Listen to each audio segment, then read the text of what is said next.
Mahjoob Zweiri. He's a professor of contemporary Middle East politics at Qatar University. Thanks so much for speaking to us. It's been 1 week now since the Assad regime fell, and the road ahead for Syria is going to be a long one.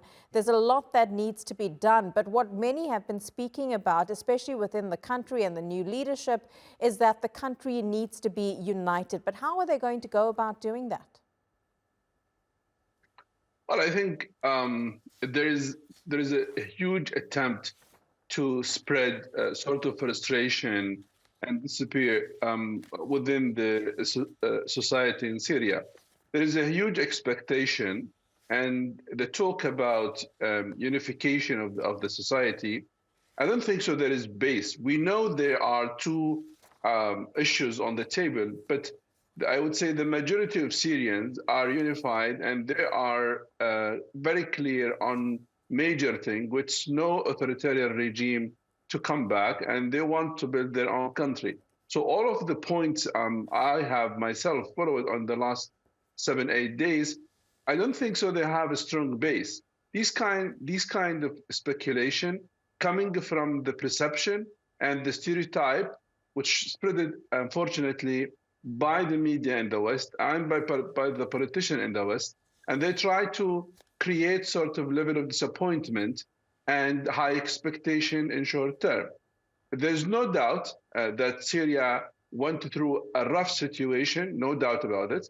But what we saw in the last 8 days was a clear evidence that Syrians are smart enough, they can work together, they have very clear vision on their country, and if the world wants to help them, welcome. But at least the world should not create a level of frustration and disappear within the society, which is not needed, unfortunately, in this at the moment. Professor, what then is the role of regional powers in helping Syria rebuild its country going forward? No one can deny there is an interest for the different players. But there are three major facts. Number one, no one has the right to decide who's ruling Syria. Syrian people, they have the right to decide who's ruling them, number one. Number two, there should be a very clear vision on collaboration with what people of Syria selected without imposing conditions, without any kind of precondition. And number three, time. They should give them time. The world closed its eyes of authoritarian regime for nearly 54 years. Why they don't want to give the people time so they can rebuild their own country? So those three conditions are needed now. The basic of any kind of rebuilding Syria, I believe those are the three pillars. And the world should respect that, and based on that, deal with the new situation in Syria. They have to be appreciating what is happening in Syria. We have not seen a failed state, despite the fact that I know personally and other experts, they knew very well that Syria in the last 14 years was a failed state. Syria today is not a failed state.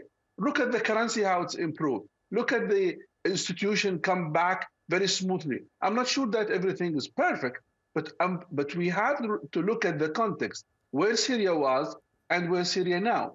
Well, I mean, Professor, I agree with you in that, but it has only been 1 week. And of course, there is the joy from Syrians themselves celebrating the fall of the Assad regime, not just Bashar al-Assad, but the regime before that with his father. And the people who are ruling now are taking much of what they've learned from governing Idlib to try and govern an entire country. But it is a long road ahead, and they are facing many factors that could derail that, one of them being these continuous strikes from Israel. How is Israel now viewing this, and what could they continue to do to try and protect what they call their own country? That's an excellent question. We know that Israeli government, Israel as a state, has benefited from authoritarian regimes in the last 75 years. And they were a precondition to offer security services indirectly and hidden services to secure Israel. We know what Bashar al-Assad was doing silently to support Israel and its security. What Israel is doing now is I call it a wake-up call in the last few days, because Israel what is doing basically is saying that they are not happy of Bashar al-Assad going out of politics in Syria. They wanted a regime similar to Bashar al-Assad, and Israel wants similar regimes in the region, especially neighboring of Israel. And I'm not sure that such a narrative, people they are accepting that.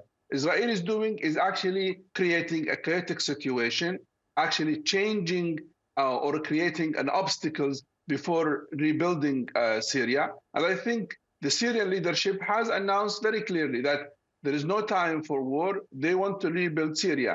And I think what we have heard so far, there is a huge message from Ankara, the message conveyed to the Israelis through the Americans that they have to stop that, because that does not help peace and stability in the whole Middle East. And I think the message will be repeated many times with Israelis that what they are doing now in south of Syria is not acceptable, is against the international law, and it is sort of I would say reoccupying a crossing on sovereignty of Syria. I'm sure that this situation will be changing in a matter of weeks, but I'm sure that this would need some time and pressure from different players on Israel through United Nations and other players. And the question really is if Israel will listen to those international players. Professor, good to get your thoughts. Thank you very much. My pleasure. Thank you.